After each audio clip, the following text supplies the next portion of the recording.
Yang saya hormati Bapak Arif Harimukti Hidayatullah MPD selaku fasilitator saya.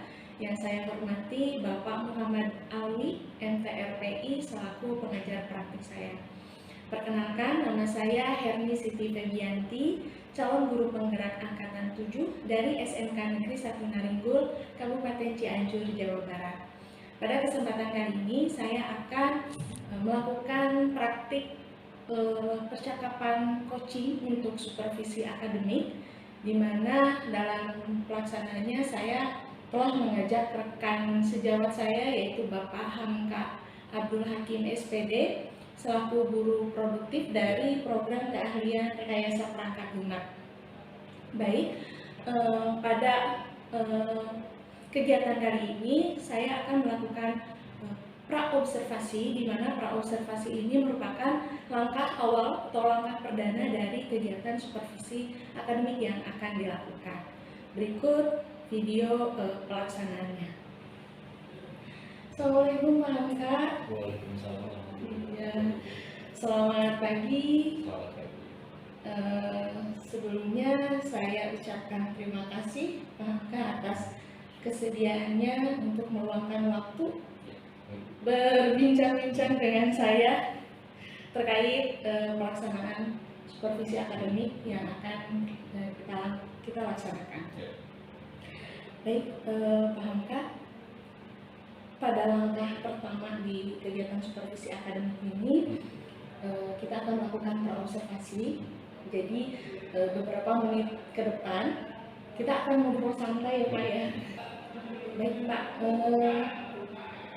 untuk tujuan dari supervisi akademik ini, gambaran awalnya adalah agar meningkatnya kompetensi guru sebagai pemimpin pembelajaran untuk mencapai tujuan pembelajaran yang berpihak pada murid. Begitu Pak. Namun jika saya boleh tahu, harapan Bapak nih dari pelaksanaan coaching di praobservasi ini apa Pak? Harapan Bapak? Terima kasih Bu Heri telah bisa. Jadi ada keluh kesah di saya itu ada semacam keresahan dan mungkin bisa dijawab nanti di pada saat kegiatan supervisi. Jadi selama saya di kelas itu saya belum tahu patokan sejauh mana saya berhasil dalam menerapkan model, dalam menerapkan beberapa media pembelajaran yang waktu di kelas. Nah itu nanti mungkin harapan saya adalah sejauh mana saya bisa optimal dalam pemaksimalan media pembelajaran yang tentunya nanti akan saya utamakan adalah teknologi informasi. Ini karena ada kaitan sama mata pelajaran yang saya ampuh, tentu hal itu harus menjadi poin utama nantinya. Iya. Oke Pak, jadi memang yang saya pahami Bapak ingin mengoptimalkan pengetahuan dan keterampilan Bapak dalam menerapkan strategi model pembelajaran begitu ya Pak ya. Baik. Karena memang kegiatan supervisi akademik ini memang kan langkah selanjutnya ada kegiatan observasi ya Pak ya, kegiatan observasi di mana nanti saya membersamai Bapak dalam kegiatan pembelajaran di kelas. Nah, untuk kegiatan pembelajarannya di kelas sendiri Pak, nanti rencananya materi yang akan disampaikan mengenai apa? Itu konsep dasar dari pemrograman berorientasi objek, kayak pemodelan. Pemodelan berorientasi objek. Nanti itu sebagai materi lanjutan sebetulnya dari kelas 10 ya. Yang pengantarnya sudah disampaikan di kelas 10, sekarang ditindaklanjuti sebagai bahan materi lanjutan di kelas 11. Ya, pengembangan sih, lebih ke pengembangan yang tentu kalau pengembangan ini kan perlu diiringi gitu, perlu dibersamai dengan media-media yang lebih real gitu karena kan ini bersifat abstrak ya. Kalau misalkan mata pelajaran RPL kan rekayasa, nah ini dibantu dengan adanya media baik itu video atau mungkin bentuk lain yang divisualkan. Karena kalau misalnya terus-terusan materi didikte kayak gitu itu kan terlalu konvensional. Iya betul Pak. Iya betul. Karena memang anak juga untuk mengikuti materi ini anak sudah punya modal gitu ya Pak ya, gambaran ada pengantar dari kelas 10 yang sudah mereka terima. Baik Pak. Untuk tujuannya mungkin Pak karena sekarang ada materi lanjutan, tapi tujuan dari materi tersebut apa saja gitu Pak? Untuk tujuan dari materi ini atau nanti yang akan dilakukan sebagai bahan supervisi itu tentu peserta didik mampu dengan baik dan benar menerapkan konsep lanjutan dari pemrograman berbasis objek. Oh iya. Baik. Untuk persiapannya? Untuk persiapan tentu mulai dari mempertimbangkan rancangan RPP sedemikian rupa yang sudah di sana harus terinput atau terakumulasi konsep penggunaan media teknologi informasi. Itu satu. Terus yang kedua juga saya coba menerapkan juga mempersiapkan media-media yang lain, alat bantu yang lain yang juga bisa menjadi media bagi siswa untuk lebih memahami materi yang akan saya sampaikan. Karena kan kalau di SMK itu persentase antara materi sama praktik ya tentu harus banyak praktik gitu kan. Namun optimalisasi dari materinya itu sendiri jadi titik penting juga. Bukan berarti misalkan praktik dan materinya nggak penting, justru di materi pengantarnya itu yang harus matang biar mereka lebih pada saat praktik lebih paham dengan baik gitu. Maka materi yang saya optimal dengan penggunaan media.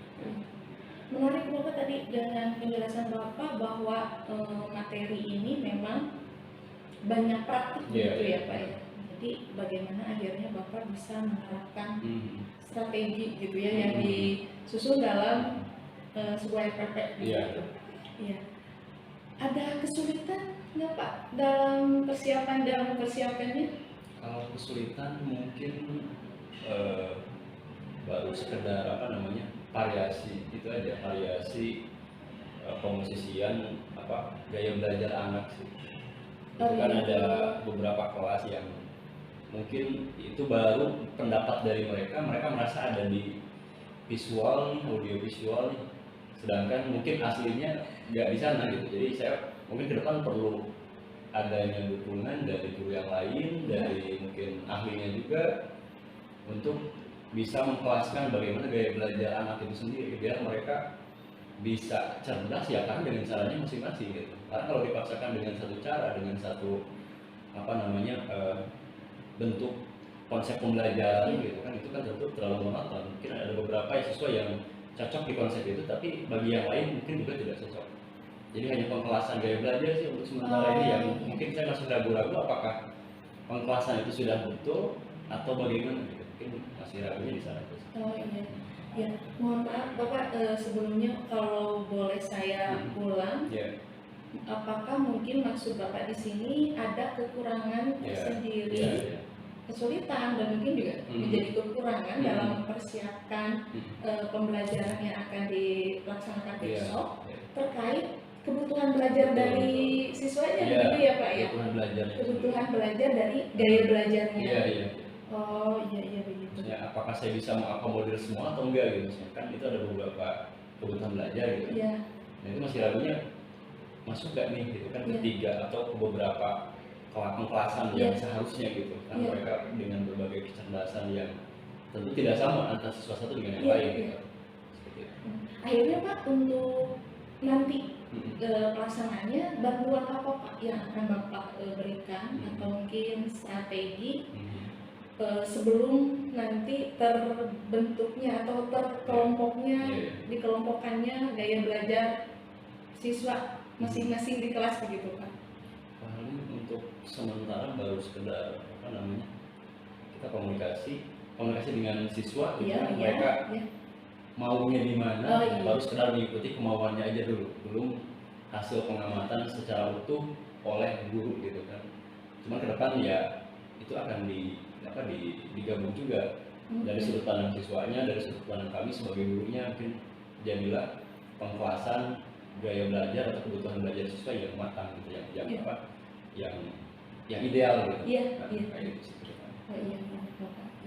Menarik Pak, tadi juga Bapak dibahas, saya akhirnya paham yang dimaksud ada pihak yang terlibat. Nah untuk menanggulangi atau misalnya untuk menanggapi kekurangan dari belum adanya informasi yang pas mengenai kebutuhan belajar siswa, kiranya pihak mana saja Pak yang bisa dilibatkan begitu, yang mungkin nanti kedepannya bisa membantu Bapak?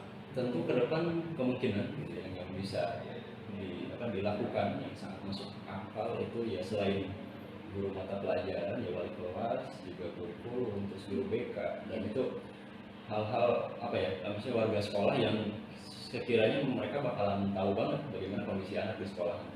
Cuma juga biar lebih seimbang nanti ada komunikasi atau ada catatan kondisi khusus gitu kan siswa bagaimana ketika mereka di rumah, atau itu kan bisa dikaitkan sama orang tuanya juga. Jadi orang tua juga ikut andil untuk menyampaikan bagaimana kondisi anak tersebut dalam gaya belajar atau bagaimana kebiasaan belajar mereka di rumah, atau misalkan durasi waktu yang mereka optimalkan untuk belajar. Itu kan bisa jadi indikator yang nanti bisa menghasilkan keputusan yang matang gitu. Jadi ke depan mungkin selain warga sekolah ya itu orang tua juga akan dilibatkan.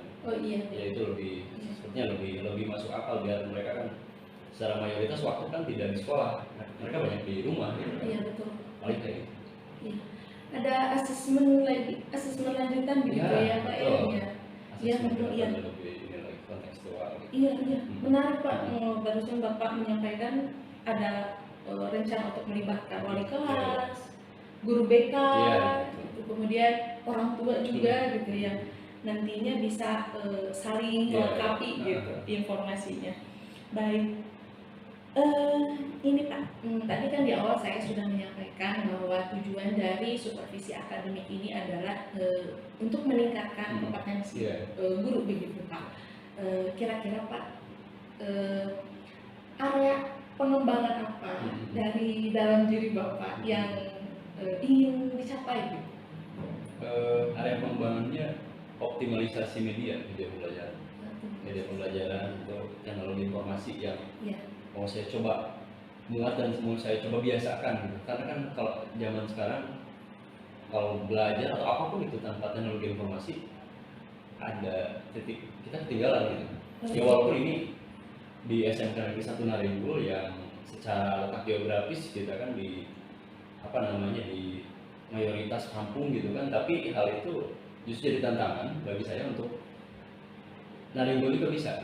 Naringgul juga bisa mengoptimalkan teknologi informasi dalam hal belajar, karena kan apalagi di jurusan RPL yang tentu akan sangat ke depan berkutit terus dengan teknologi informasi. Gitu. Jadi supaya include juga sama jurusan gitu kan, ya saya coba biasakan nih kalau misalkan bagaimana media ini selalu masuk pada saat proses pembelajaran, terutama di penyampaian materi gitu kan. Kalau praktik jelas ya, karena kan langsung bersentuhan sama komputer gitu kan.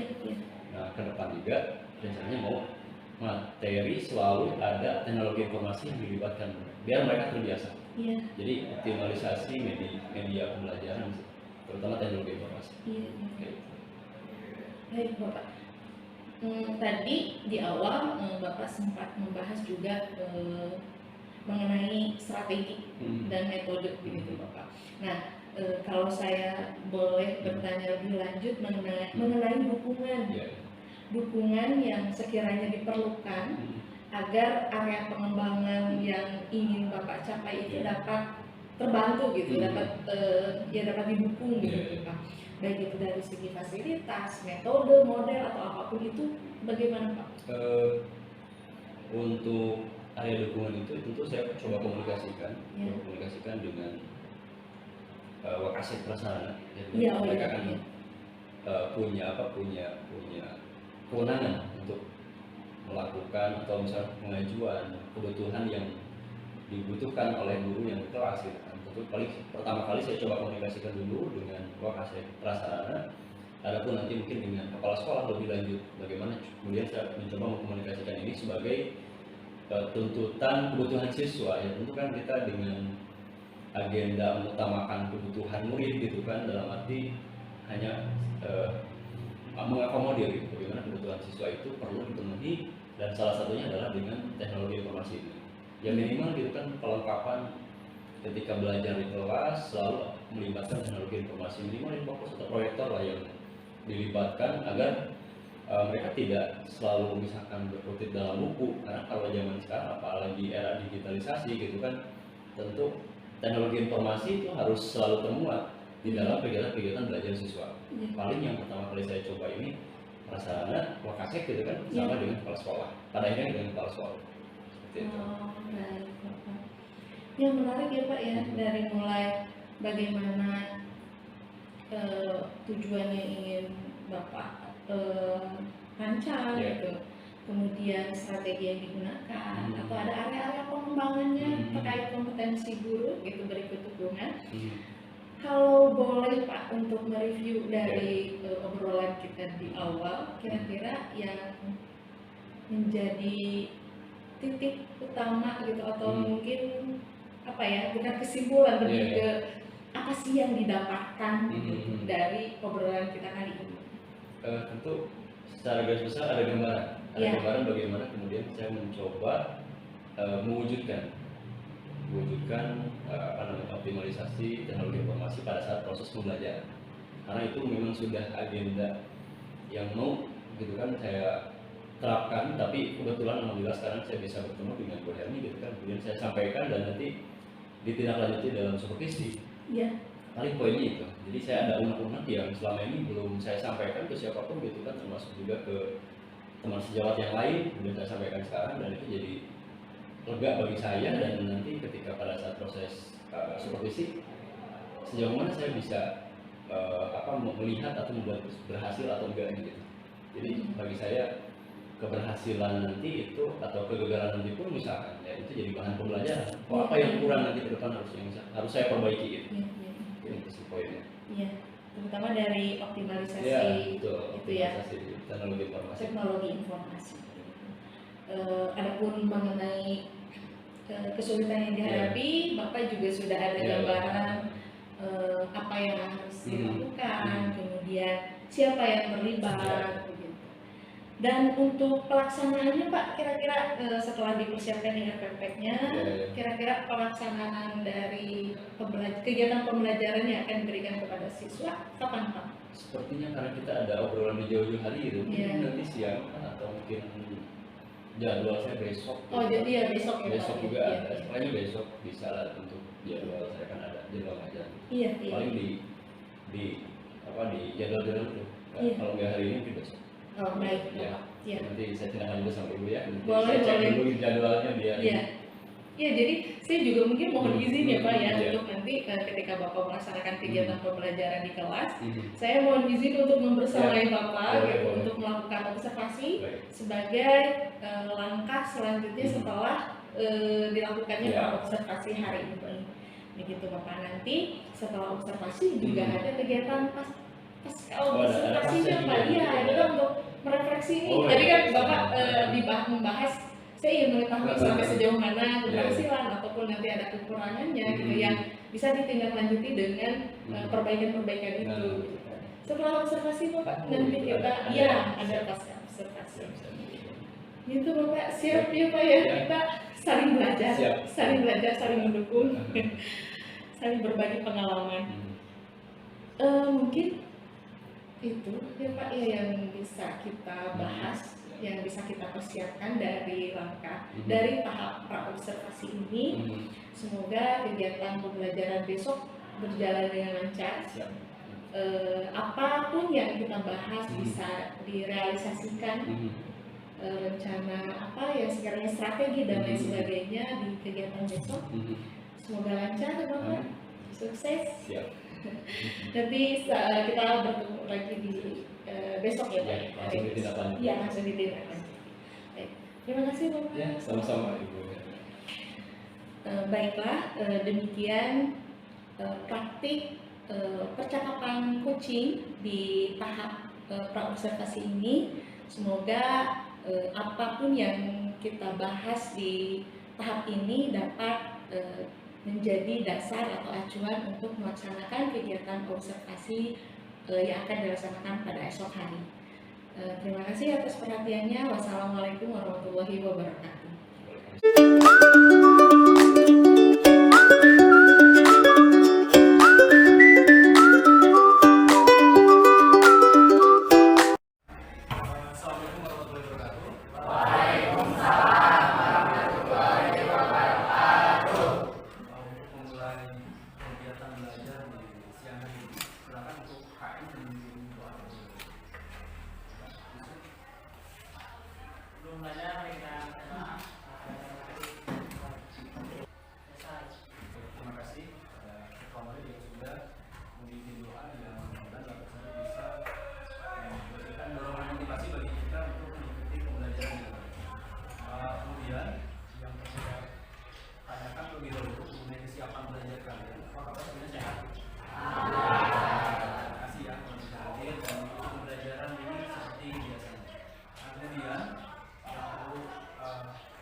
bekal untuk menghadapi pembelajaran pada materi selanjutnya.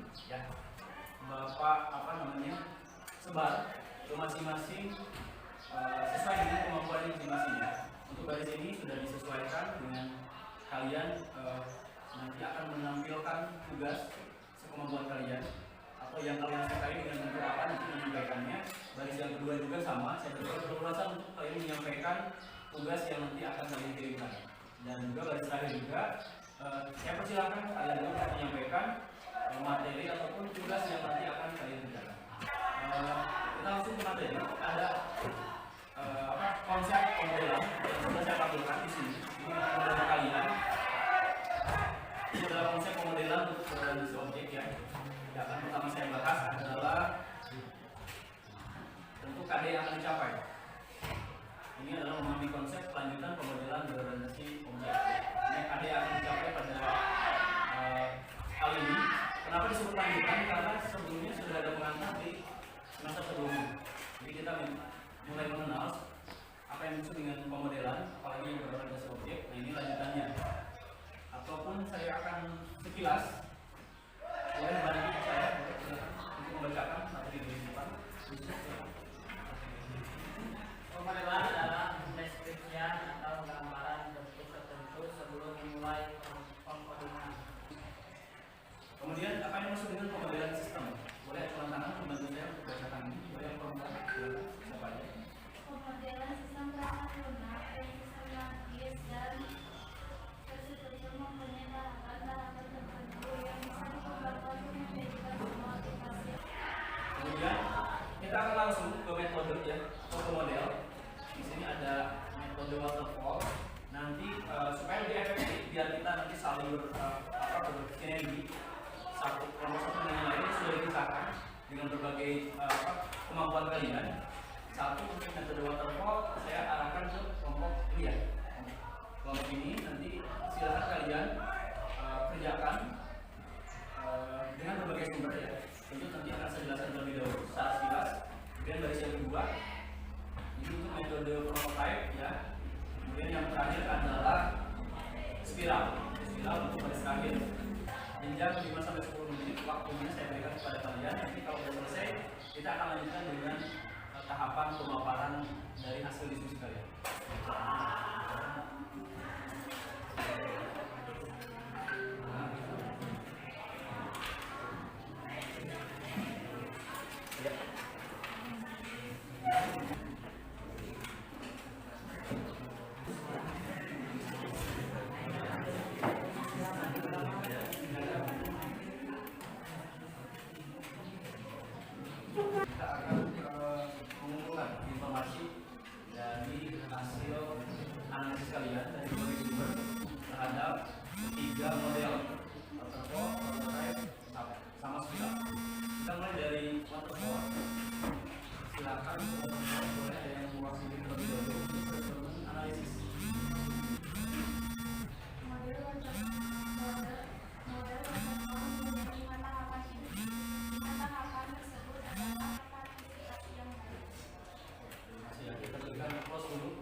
Bismillahirrahmanirrahim. Assalamualaikum warahmatullahi wabarakatuh. Waalaikumsalam warahmatullahi wabarakatuh.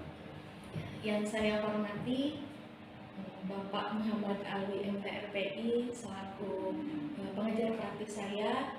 Kemudian yang saya hormati Bapak Arif Harimukti Hidayatullah sebagai fasilitator. Perkenalkan, saya Hermi Siti Febianti, calon guru penggerak angkatan 7 dari SMK Negeri 1 Naringgul, Kabupaten Cianjur, Jawa Barat. Ya, pada kesempatan kali ini saya akan melaksanakan supervisi akademik dengan menggunakan paradigma berpikir coaching, di mana kegiatan yang akan dilakukan pada saat ini adalah kegiatan pasca observasi, yaitu kegiatan ketiga atau kegiatan akhir dari rangkaian kegiatan supervisi akademik yang sebelumnya telah dilaksanakan pra-observasi, kemudian observasi bersama rekan saya Bapak Hamka Abdul Hakim, SPD, Guru Produktif Program Keahlian Rekayasa Perangkat Lunak. Baiklah, berikut ini adalah video percakapan coaching yang dilakukan. Baik, assalamualaikum Pak Hamka. Waalaikumsalam Bu Heri. Iya, selamat siang. Selamat siang. Bagaimana kabarnya, sehat? Alhamdulillah. Iya. Terima kasih sebelumnya saya diucapkan atas kesediaan Bapak meluangkan waktunya melakukan coaching lagi, percakapan coaching di tahap ketiga ini Pak. Yeah. Pasca observasi, setelah kemarin kita melakukan observasi. Baik, begini Pak, untuk tujuan dan harapan Bapak mungkin setelah kemarin melakukan observasi, kemudian hari ini kita melaksanakan pasca observasi, apa yang Bapak harapkan? Yang tentu saya harapkan dari hasil kemudian sekarang masuk ke pasca dan observasi itu kan, yang tentu saya harapkan adalah perbaikan bagi diri saya sendiri, dan ternyata ketika memulai untuk melakukan supervisi ini tidak seseram yang saya bayangkan sebelumnya gitu. Maksudnya ketika saya coba bercerita dengan ibu apa yang menjadi poin yang nanti perlu saya ukur gitu kan, kemudian saya lakukan kegiatan observasi itu di kantor dan dibantu oleh ibu waktu itu, dan tentu harapannya ya perbaikan bagi saya sendiri minimal dalam optimalisasi itu, optimalisasi teknologi informasi yang tentu menjadi poin bagi saya sebagai guru produktif. Ya, baik Bapak.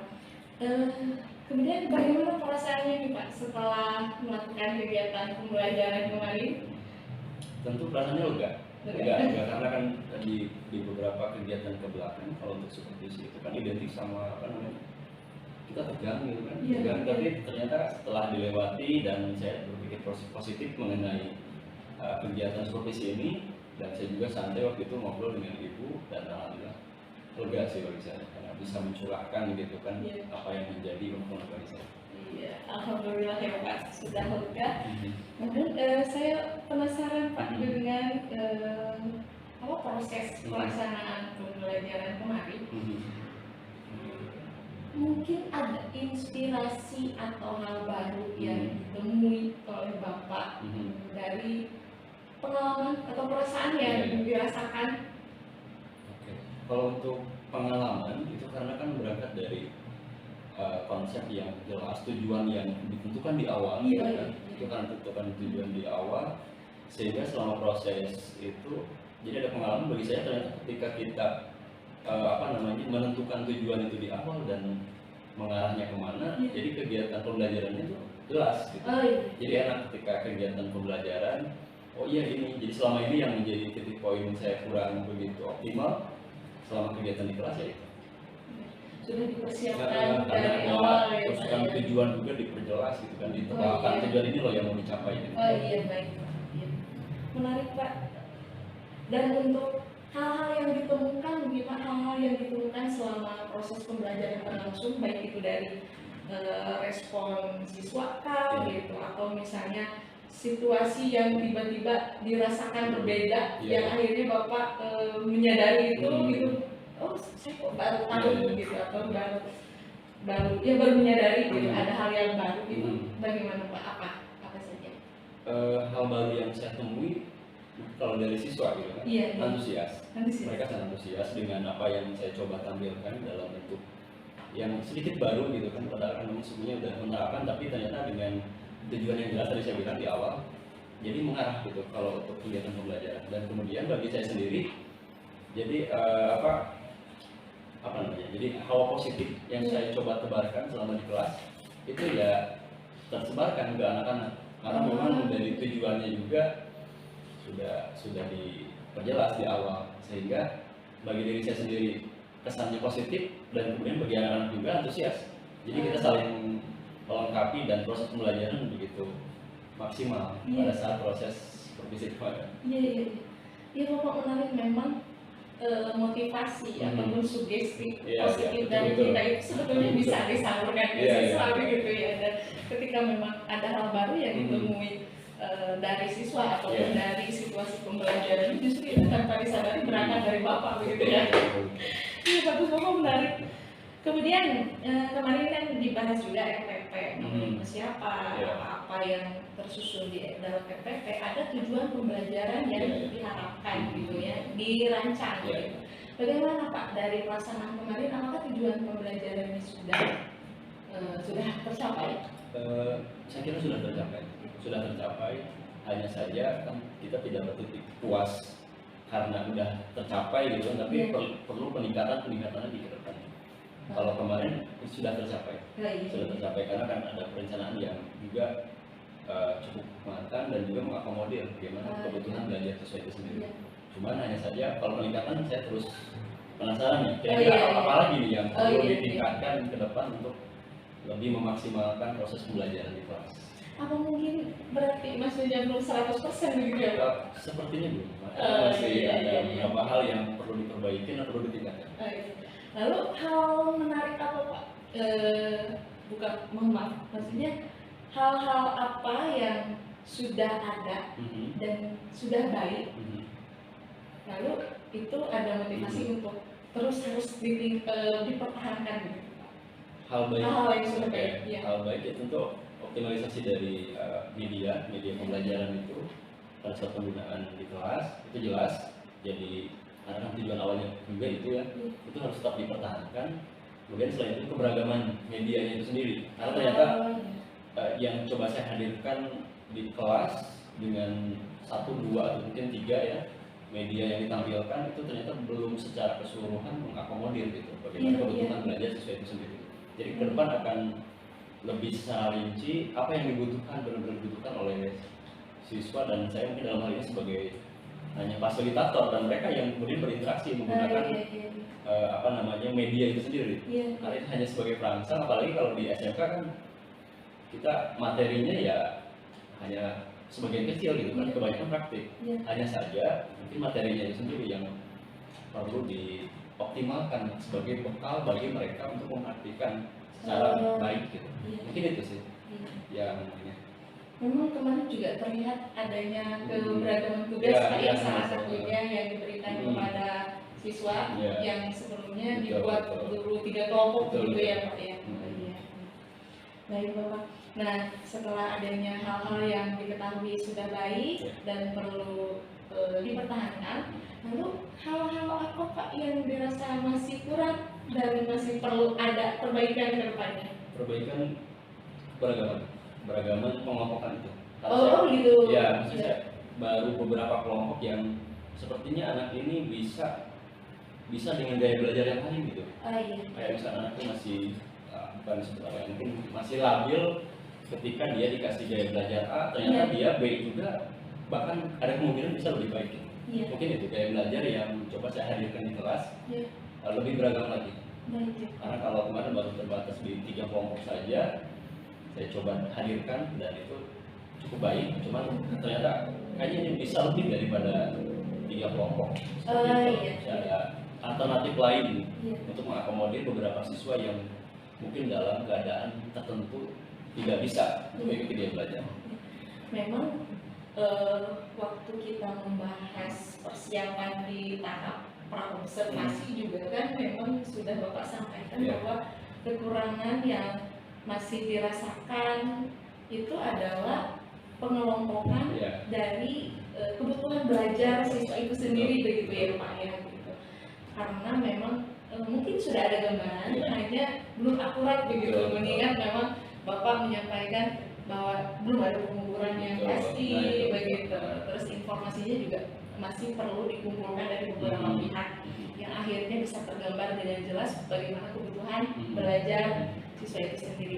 Dengan harapan Pak setelah adanya gambaran dari kebutuhan belajar si pembelajaran diferensiasi ini akhirnya bisa diperkuat begitu ya Pak ya. Bisa. Selanjutnya mengenai area-area pengembangan Pak. Kemarin kan saya dan Bapak membahas tentang tujuan dari supervisi akademik ini adalah meningkatkan kompetensi guru. Sehingga Bapak menyampaikan ada area-area pengembangan yang ingin dicapai. Nah, kira-kira Pak bagaimana di area-area pengembangan yang kemarin direncanakan, apakah sudah tercapai? Apa terkait kompetensi Pak? Kalau untuk kompetensi yang coba digali atau diukur pada saat proses kegiatan kemarin, itu sudah ada gambaran bagaimana optimalisasi ini gitu kan dilakukan. Hanya tinggal konsisten saya dalam melakukan itu, melaksanakan itu, dan kemudian mencoba melengkapi dari berbagai sumber yang lain gitu. Hanya saja kemarin baru saya anggap ini paling ideal nih menggunakan ini nih, tapi kan maksudnya tidak salah juga kalau misalkan ada masukan lain atau sumber lain yang bisa saya jadikan referensi gitu. Iya.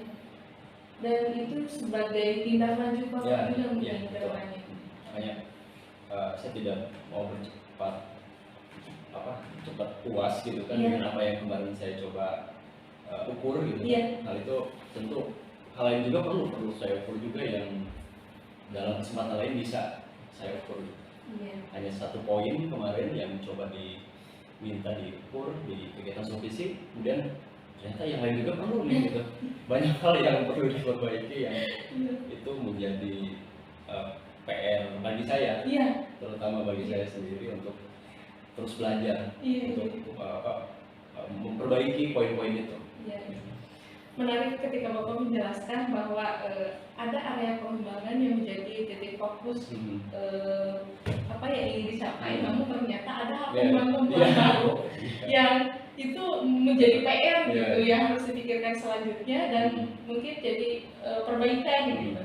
Nah Pak, kira-kira untuk tindak lanjut strategi apa nih setelah Bapak mengetahui ada hal baru yang perlu dipikirkan juga gitu ya, mungkin untuk perbaikan gitu karena memang belum 100%, strategi apa yang akan Bapak lakukan kalau kita menyiapkan tindak selanjutnya? Kalau untuk ke depan mungkin yang akan saya coba lakukan selain berkolaborasi dengan rekan sejawat, juga mungkin dengan mengoptimalkan platform yang sudah disediakan oleh kementerian sih. Maksudnya kementerian sudah menyediakan platform yang saya baru ngeh tuh kemarin ketemu sama yang lain gitu kan di MGMP atau kegiatan yang lain di luar kolaborasi sama guru yang lain, ternyata mereka udah ngeh dan udah ada platform yang bisa digunakan. Maka saya belum gitu, maksudnya saya kan di teknologi informasi tapi saya sendiri justru tidak ngeh bahwa pemerintah sudah menyediakan itu, atau dalam hal ini dinas pendidikan gitu sudah menyediakan, dan mungkin itu yang saya optimalkan, platform Merdeka Mengajar PMM itu yang nanti akan saya coba optimalkan. Setelah itu juga kolaborasi dengan rekan sejawat. Bagus, Bapak, menarik ya, akhirnya bisa tergambar juga nih tindakan selanjutnya seperti apa. Kira-kira Pak rencananya, rencana yang waktu mungkin kapan waktu yang tepat untuk Bapak melaksanakan tindak lanjut barusan, dan dalam kurun waktu mungkin Pak ada waktu penyelesaian atau kan ada durasi waktu untuk melaksanakan tindak lanjut? Tindak lanjut saya kira sesegera mungkin, karena kan ini sangat berdampak bagi siswa ya. Yang saya lakukan ya tentu karena di SMK itu intensitas materi sama dengan praktik itu kan kebanyakan praktik ya. Jadi mungkin saya akan mencoba lebih memperbaiki itu di ranah materi ya. Maka dari itu mungkin untuk pertemuan selanjutnya jika nanti itu langsung materi, nah sebelum nanti saya masuk kelas dan untuk memperjelas materi yang disampaikan, saya akan melakukan optimalisasi yang saya lakukan gitu. Kayak dengan misalkan tadi dengan rekan sejawat, dengan juga mungkin menggunakan platform Merdeka Mengajar gitu. Jadi itu akan saya coba terapkan sebelum saya mengajar lagi untuk pertemuan selanjutnya kaitan dengan materi. Beda lagi sama praktikan, itu bisa saya improvisasinya lebih mudah gitu kan. Tapi kalau untuk materi sepertinya sesegera mungkin. Kalau untuk praktikan ada penunjangnya yaitu materi. Justru dengan materinya matang ya otomatis praktik pun akan baik gitu. Maka ya saya sekarang titik fokusnya di materi. Jadi pertemuan selanjutnya misalkan misalnya untuk pertemuan selanjutnya itu adalah materi. Nah di sana sebelum itu dilakukan saya akan coba.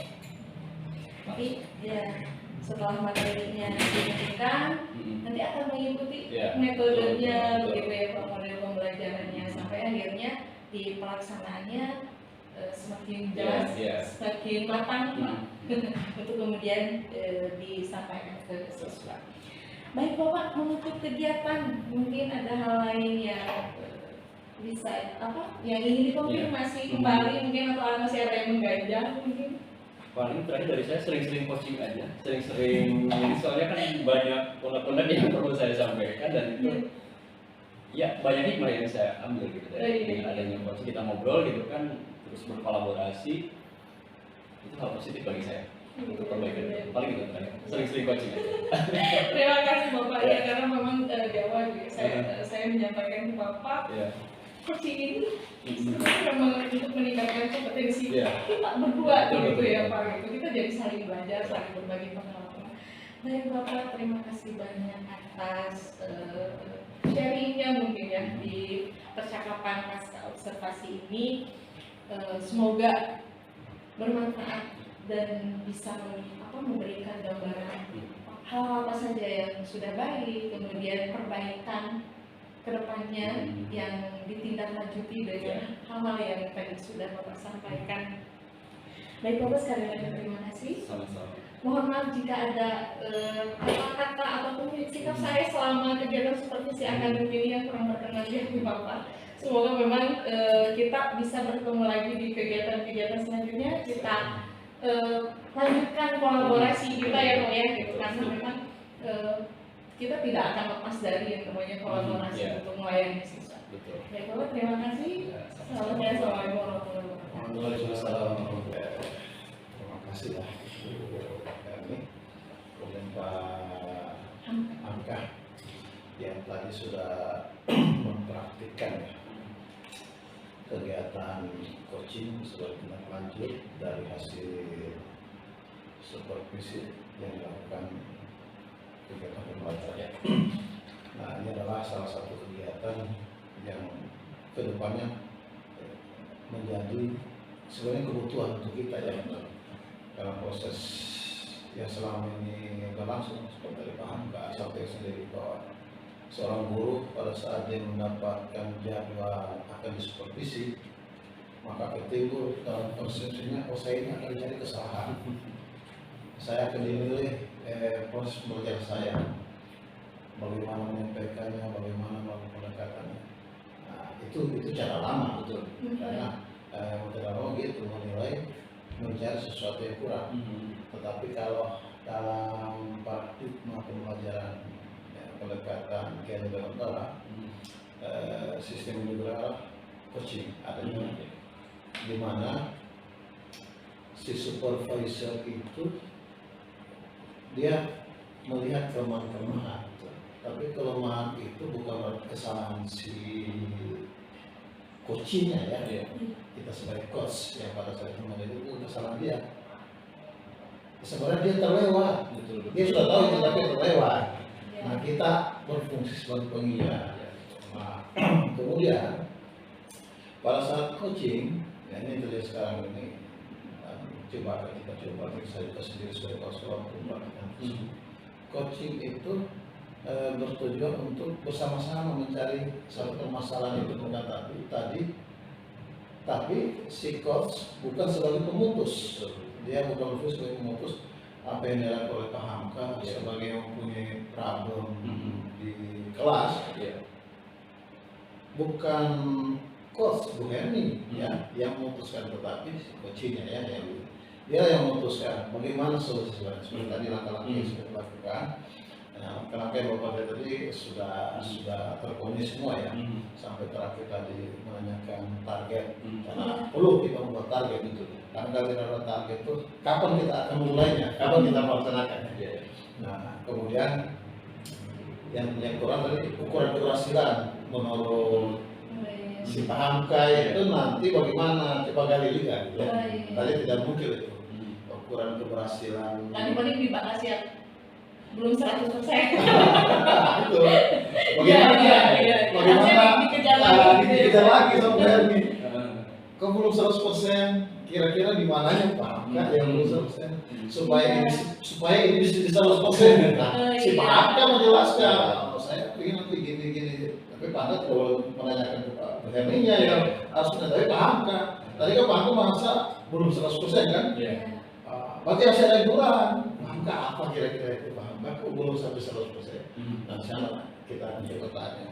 Kemudian dalam proses nanti pelaksanaan untuk mencapai keberhasilan kan pasti ada gangguan. Iya.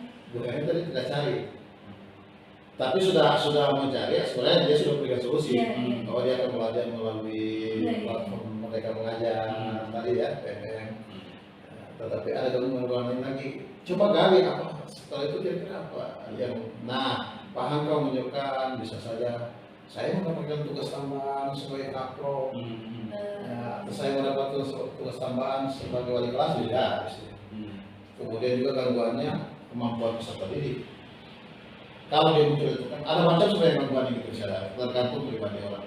Nah baru masuk lagi kita kira-kira kalau menghadapi gangguan itu apa yang akan dilakukan yang perlu pahamkah mengantisipasi supaya gangguan ini bisa diminimalisir sehingga tidak menjadi gangguan yang mirror untuk menghambat kemajuan yang kita lakukan. Sebenarnya itu sudah belum sudah ada tapi tidak terlalu tapi hal yang dilakukan Bu Hermi sudah sesuai dengan perencanaan Tirta ya. Dalam coaching itu kita berpakat kepada Tirta ya. Artinya hal-hal itu sudah ditemukan.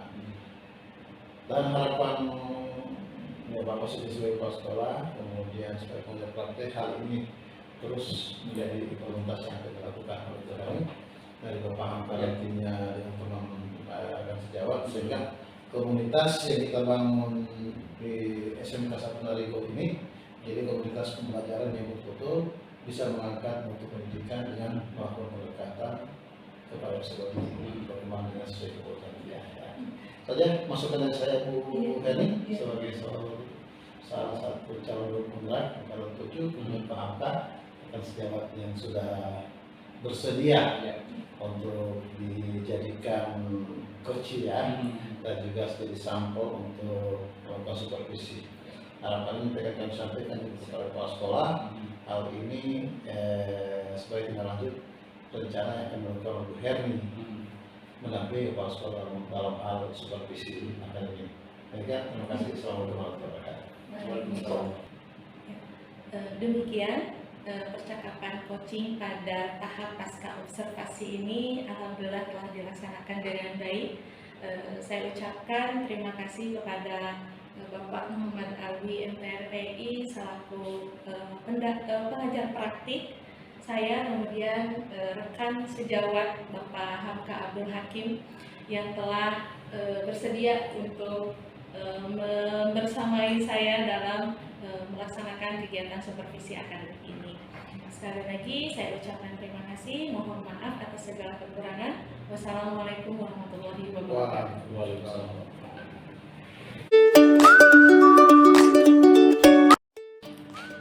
Oke, izin saya menyampaikan refleksi dari kegiatan supervisi yang dilakukan oleh Bu Hermi, salah satu calon guru penggerak angkatan 7 dari SMK Negeri 1 Narigo. Saya sebagai rekan sejawat tentu sangat antusias mengikuti kegiatan supervisi ini. Bagaimana tidak antusias karena unek-unek yang selama ini saya pendam bisa saya curahkan, bisa saya sampaikan kepada Bu Hermi. Kemudian juga apa yang dilakukan oleh Bu Hermi sangat baik dengan memberikan bimbingan dan arahan kaitan dengan kegiatan supervisi ini. Jadi yang selama ini mindset saya adalah supervisi itu menyeramkan. Beliau ngasih bimbingan ke saya dan mencoba memberikan mindset baru bahwa supervisi itu tidak seseram yang dibayangkan dan justru menjadi solusi bagi kita sebagai pendidik selama di kelas. Dan tentu itu hal yang luar biasa bagi saya, pengalaman baru selama kegiatan supervisi yang dilakukan oleh Bu Hermi. Terima kasih.